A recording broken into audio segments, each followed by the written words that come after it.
Fiancé spent $15,000 on a luxury trip without me. He said, "You don't deserve it."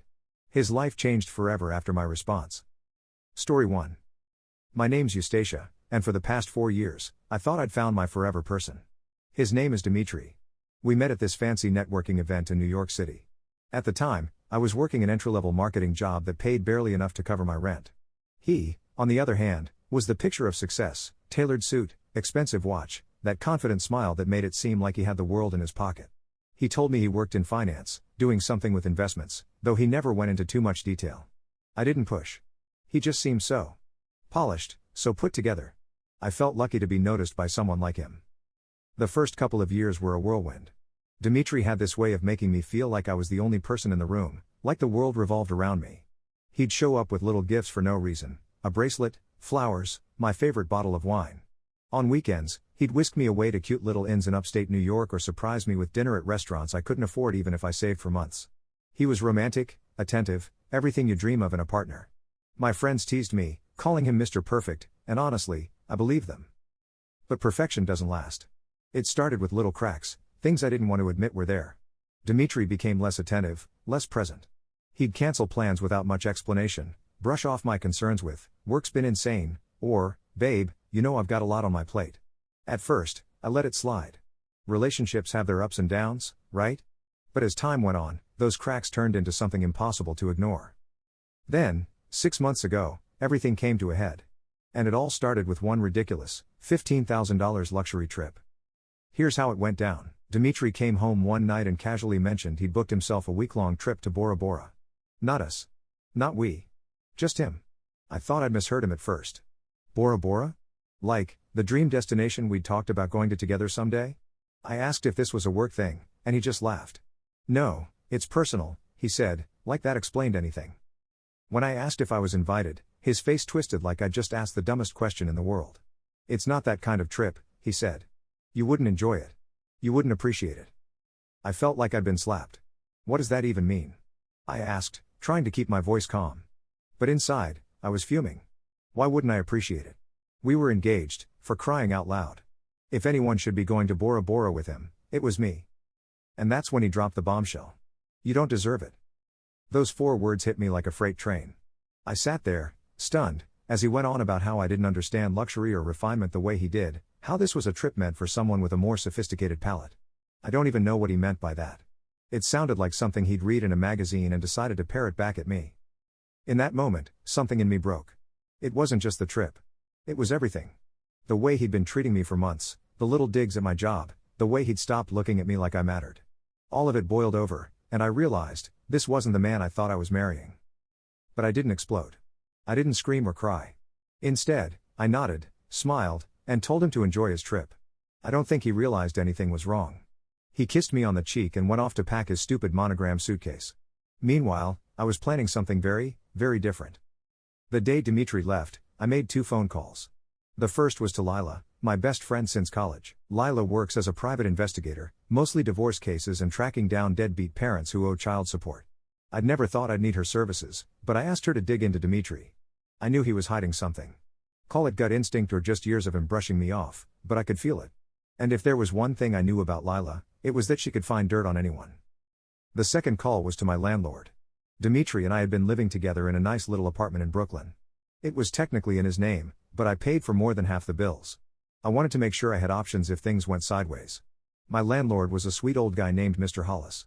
When I told him I might need to move out quickly, he assured me I'd have first dibs on any available unit in his other buildings. It wasn't much, but it was a start. While Dimitri was off sipping cocktails in Bora Bora, I was unraveling his carefully constructed life. What Lila found made my blood run cold. Turns out, Dimitri wasn't the high-powered finance guy he pretended to be. His investments were actually a series of poorly managed schemes that barely broke even. Most of his flashy lifestyle, the dinners, the trips, even the engagement ring, had been funded by credit cards and loans. He wasn't rich, he was drowning in debt. But that wasn't even the worst part. Lila also found out he had another fiancé. A woman named Genevieve who lived in Chicago. She'd been with him for 2 years, completely unaware that he was engaged to me. I felt sick. I wanted to throw up, scream, smash something. But instead, I thanked Lila, poured myself a glass of wine, and started plotting. By the time Dimitri came back from Bora Bora, I had everything lined up. But I didn't confront him right away. No, I wanted this to hit him where it hurt. I wanted him to feel the same blindsiding, the same betrayal, that I'd felt. So I waited. I played the doting fiancé for a few days, smiling and nodding as he told me about his life-changing trip. He showed me pictures of his 5-star resort, the private beach, the overpriced sushi he apparently thought I wasn't worthy of eating.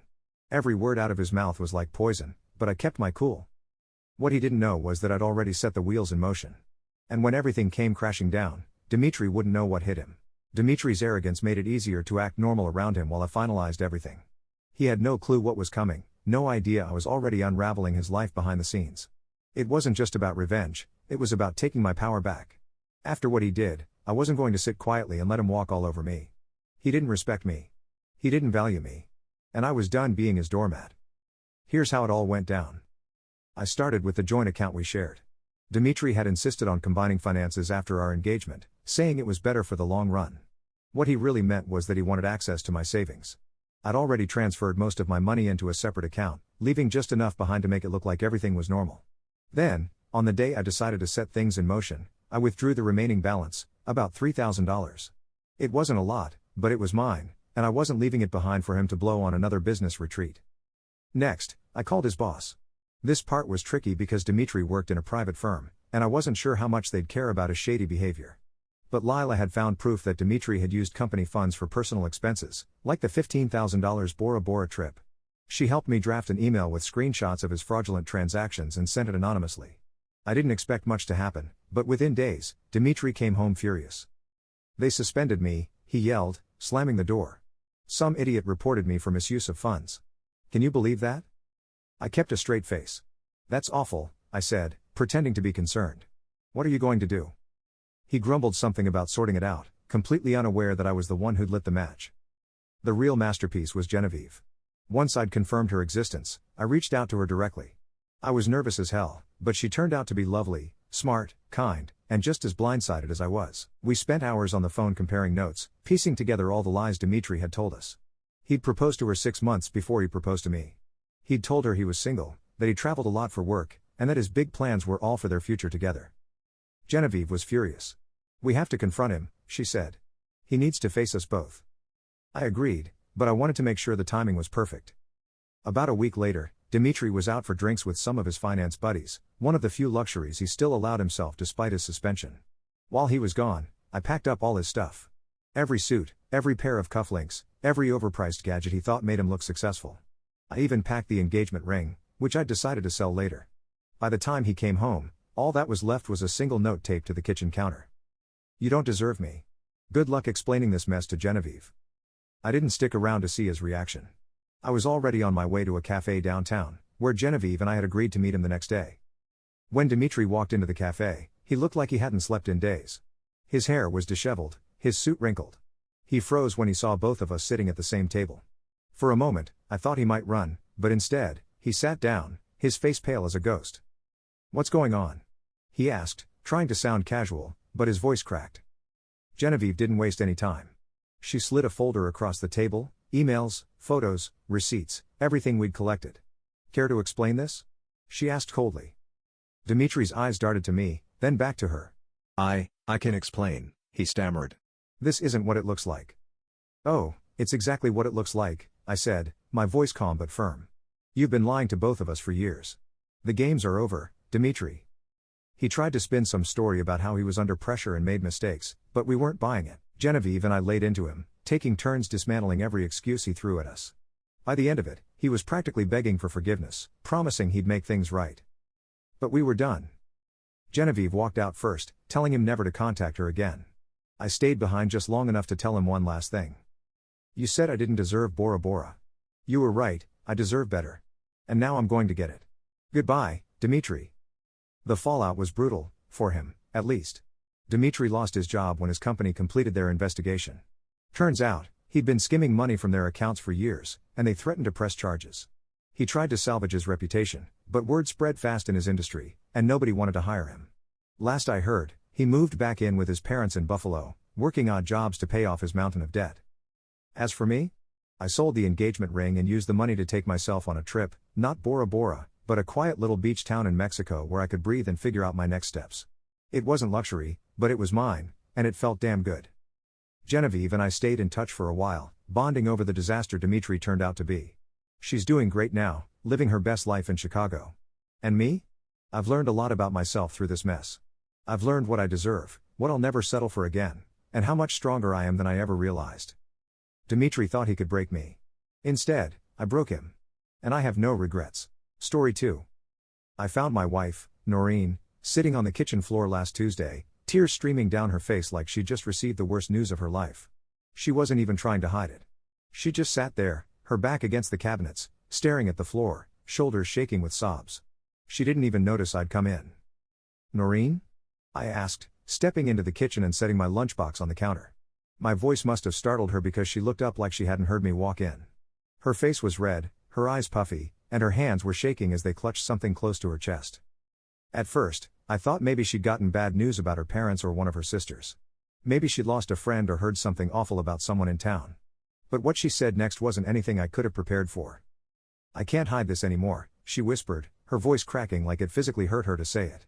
Then she held out an envelope with trembling hands. It was crumpled and a little torn on the edges, like she'd been carrying it around for a while. What is this? I asked, my stomach twisting. Her face told me this wasn't going to be something I wanted to see. Just read it, she said. Her voice was barely audible, like she couldn't get the words out loud enough to push past the weight of whatever this was. I took the envelope from her, unsealed it, and pulled out the letter inside. The paper felt worn, like it had been opened and folded back up more times than I could count. I unfolded it and began reading, and with each word, the ground beneath me felt less and less solid. The letter was from a man named Conrad Wilkes. The name meant nothing to me at first. It wasn't anyone I'd ever met or heard of in my life. But as I read further, the pieces started falling into place, each one hitting me harder than the last. Noreen. I've kept my silence for 20 years, but I can't anymore. Our son deserves to know the truth. He deserves to know his father. I don't want to hurt you or disrupt your life, but I can't ignore this any longer. If you won't tell him, I will. Conrad. My hands were shaking by the time I finished reading. I read it again just to make sure I hadn't misunderstood something. I looked at Noreen, who was sitting on the floor, still crying into her hands. Who the hell is Conrad? I asked, my voice sharper than I intended. Her sobs got louder, and she shook her head like she couldn't bring herself to answer me. I slammed the letter down on the counter, anger rising in my chest like a storm. Noreen, who is he? And what does he mean by our son? Finally, she looked up at me, her face a mess of tears and guilt. Conrad was. Before you, she said, her voice trembling. Before we got together. We were high school sweethearts. And? I asked, my patience running thin. What does that have to do with this letter? What does he mean by our son? Benjamin is my son, Noreen. My son. Her shoulders sagged, and she let out a shaky breath like she was trying to brace herself for what she had to say. Horace, Benjamin. He's not your biological son. It felt like someone had taken a sledgehammer to my chest. The air left my lungs, and for a moment, I couldn't even find the words to respond. What? I finally managed to choke out. What the hell are you talking about? She wiped her face with her sleeve, trying to calm herself down, but it wasn't working. Conrad and I broke up right after graduation. He went off to college, and I stayed here. I didn't even know I was pregnant until after he left. I was scared, Horace. I didn't know what to do. And then I met you, and you were so kind and steady, and I thought it didn't matter. I thought it wouldn't matter. You thought it wouldn't matter? I repeated, my voice rising. You lied to me, Noreen. You let me believe Benjamin was mine for 15 years. 15 years, Noreen, do you have any idea what you've done? She broke down completely then, sobbing so hard she could barely breathe. I didn't mean to hurt you, she cried. I didn't mean for this to happen. I thought I was protecting him. And you. I couldn't even look at her. My hands were shaking, and my head felt like it was going to explode. Benjamin wasn't mine. After all these years, after everything I'd done for him, after all the times I'd called him my son, he wasn't mine. I stormed out of the kitchen and into the backyard, needing to get as far away from her as possible. Rufus, our old hound, followed me out, wagging his tail like he thought I was coming out to play. I sat down on the porch steps, staring out at the yard but not really seeing anything. My mind was racing. How could she do this to me?